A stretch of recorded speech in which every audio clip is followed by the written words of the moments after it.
Can you talk to me about another surge in the greater Boston area dubbed Patriot 2.0? What is this all about? It's what I promised would happen, that we're going to flood the zone of sanctuary cities to target and arrest public safety threats and national security threats. I said months ago that's what we're going to do, and sanctuary cities are going to get exactly what they don't want: more agents in the communities, more works on enforcement because they don't honor retainers. They don't work with us, so if they're going to release the public safety threats back into the community, then that's when we need to go find them. So, how many people are you finding that have in fact been released? Do you have any data on that have, been in the hands of law enforcement locally, accused of terrible things, and then let back out into the community? Yeah, What's the numbers on that? I don't have the exact number. ICE has the numbers. I'm made aware. I have frequent meetings with ICE. I'm aware of numerous criminal aliens released to the street. I mean, I said before the administration even went back into place, I said that one day I looked at the numbers and 9 sexual predators were released in Boston and the surrounding areas, and majority of them were convicted of child sex crimes. That happens all the time in Massachusetts. Even though the governor wants to say she's not a sanctuary state, the data proves her wrong. Mayor of Boston says that she testified in front of Congress that Tom Homan's the one lying. Well, I got the data to prove it, and I got the cases to prove it, and so we're going to go and do what we promised to do. We're going to continue arresting public safety threats that law enforcement in Massachusetts released to the streets rather than working with us. The governor said in an appearance over the weekend that this is not about public safety, this is about intimidation. Well, she's wrong. This is about public safety, and if she cared about public safety, she'd work with us. If she cared about public safety, she would have passed a law in Massachusetts that counties in that state adhere to ICE detainers. And look, we're not asking them to be immigration officers. We're asking them, when you receive a detainer from the federal government, we have probable cause and illegal aliens in your custody. When you're done with them, call us. You don't have to hold them 5 minutes longer than you would normally hold them. Just call us before you release them, and let's beat her to get them. There'd be no doubt if she did that, but she don't want to do that because she supports sanctuary cities. She proves that by her lack of action to work with ICE to remove public safety threats from her communities. And I would think, as a governor and as a mayor of Boston, you would think they'd be shoulder to shoulder with us to remove public safety threats that are illegally in this country from their communities. But aren't you working increasingly with more and more local Massachusetts departments? We're trying, but bottom line is there's still a problem in Massachusetts, and the data ICE proves it. And you want some statistics from ICE, you have to reach out to them and get the case by case. The acting director of ICE, Todd Lyons, was the field office director in Boston, and he knows that city and that state better than anybody. And he agrees with me. It has to be a main focus of our enforcement operations because of the criminal threat in that state. Can you talk numbers around this surge? How many more agents are on the street, and effectively when they moved in? I can't give you numbers. That's law enforcement sensitive. But I can tell you there's going to be a vast increase in the number of enforcement personnel in Massachusetts. I said clearly this weekend on numerous shows that, we're going to take these additional assets we have from places like Florida and Texas. Well, we don't have that problem, right? Every sheriff and chief is working with us in Florida. We don't have that problem. So we'll take available assets in these states that are cooperating with us and send them to places like Boston, Chicago, New York, Los Angeles. It's kind of like sending the firemen to the biggest fire. We're going to send our agents to our biggest problems, and that's sanctuary cities. We know there's a problem there, right? Because we know public safety threats are being released every day. So we're going to send our folks where they can do the best good. But what about, I asked you about this when we spoke a couple of months ago, and just this whole idea of due process, where you know that there are people that are getting arrested and basically deported before there is any appearance before a judge. Is that the goal here? To strip people of this process? No one's being stripped of due process. Who's being stripped of due process? There are different aliens are in different circumstances. When you have an expedited removal case, federal law says that's done by an ICE officer.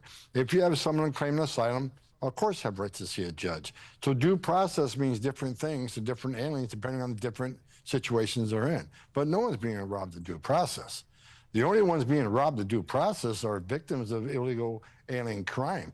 They don't get the due process. They're bearing their children or having to deal with violent gangs that attack them and their families. They get no due process. So I can tell you, every illegal alien we arrest has some form of due process depending on who they are and what the specifics of that case is. But we know that process can be delayed. We have spoken to a woman recently, I don't know if you've seen any of the reporting, who had legal status here. She was a longtime green card holder, and you know, without getting too much into it, she was detained at the airport for days and had no idea why she was being held, was ultimately released after about 10 days, but never saw a judge, never even got the charges before her. Well, first of all, I don't know the specifics of that case, but I tell you, a lot of people enter the country. I can't get into the specifics. There's a lot of law enforcement sensitive information that are found in numerous databases we check. We don't know what her situation is. Was her an intelligence report? Somehow she's affiliated with something. I don't know that case, but I can tell you that, yeah, even resident aliens are detained based on criminal data or some intelligence data that they need to be interviewed, detained while they run something down. Then that happens to U.S. citizens all the time. So I don't know the specifics of that case. If you can send me that case, I'll certainly look into it and get back to you. I will. I'll send you a series of stories we did on it. I would love to get your feedback. I have sent them to members of your team. And, you know, just again, I know that you talked about collaterals and people are going to get caught up in some sweeps potentially that maybe don't have a criminal record. You know, the numbers are out there that the vast majority of people being detained don't have a criminal record. Wrong. So the majority of people detained are criminals. Or I look at the numbers every morning. And about 70% of everybody ICE arrests is a criminal. Now, a lot of the media says, well, they're not criminal enough. It's only DUI. Over 10,000 people a year die from DUI. I think that's a significant public safety threat. So a vast majority of people we arrest are criminal, about 70%. Who are the other 30%? So let's talk about those non-criminals. A lot of them are national security threats, like the several thousand Iranian nationals we arrested. Most national security threats don't have a criminal history because their whole they lay low until they want to do something, their dirty deed, right?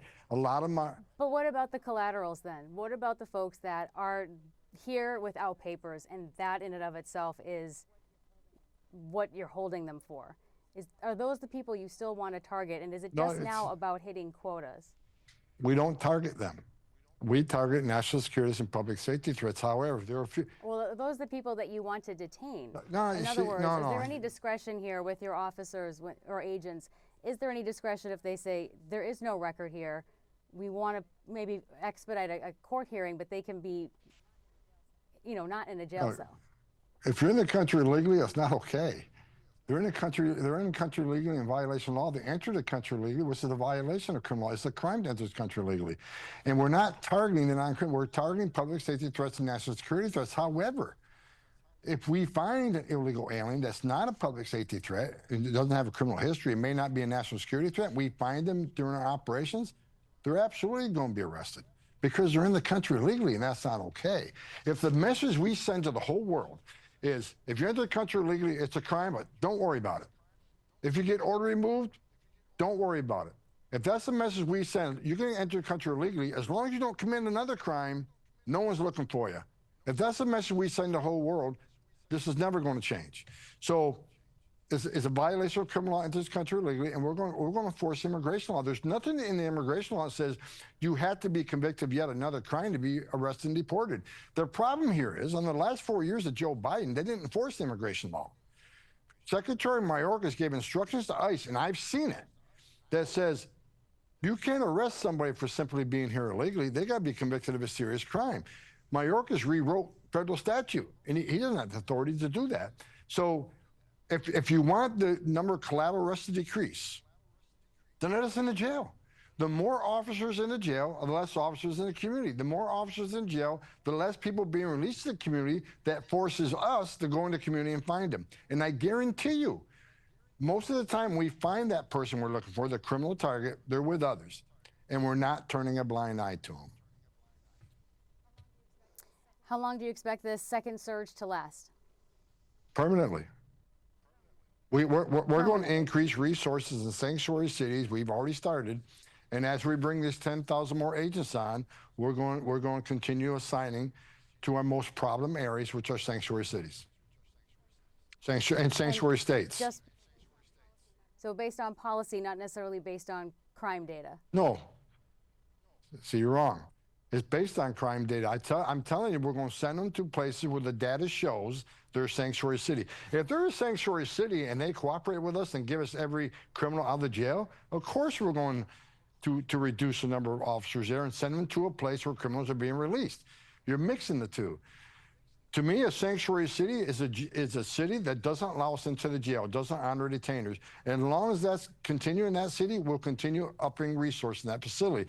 But if they work with us, they'll lose the moniker of sanctuary city. That's what I'm hoping happens. Sanctuary cities are sanctuaries for criminals, bottom line. And you know, the left will tell you, well, we're a sanctuary city because we want illegal aliens, victims and witnesses of crime to feel comfortable coming to the police for help without fear of being worked with ICE. That's a bunch of crap. Because victims, and I mean, I hear this from police officers that work the streets victims and they say they're hearing this is common sense. witnesses. Victims and witnesses of crime don't want the bad guy back in their neighborhood either.